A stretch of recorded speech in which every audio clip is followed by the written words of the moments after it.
Hi అండి. శ్రీరామనవమి ముందు రోజు మేము గోదావరి చూడడానికని అలా బయటికి వెళ్తున్నామండి. ప్రతి గుడి దగ్గర కూడా లైటింగ్స్, పూలదండలతో డెకరేషన్ చేస్తున్నారు.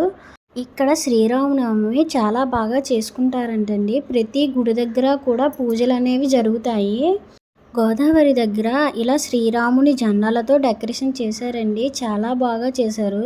ఎలాంటి ఆర్థిక పరిస్థితులు, వృత్తి వ్యాపార పరంగా ఇక్కడ బతికేస్తారు అని చెప్తున్నారు. ఈ గోదావరి నది భారతదేశంలో 2వ స్థానంలో అతిపెద్ద గోదావరి నది.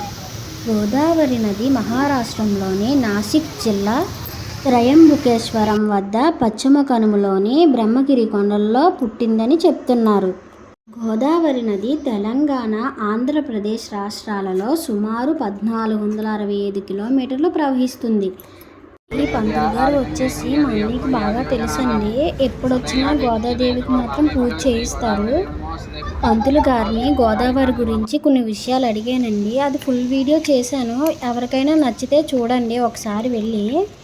గోదావరి గురించి చాలా విషయాలైతే నాకు తెలియదండి. ఈయన చాలా బాగా చెప్పారు. గోదావరి నదిపై మొదటి డ్యాము గంగాపూర్ వద్ద ఉంది. ఇది నాసిక్, త్రయంబక్ పట్టణాల ప్రజలకు తాగునీరు అందిస్తుంది.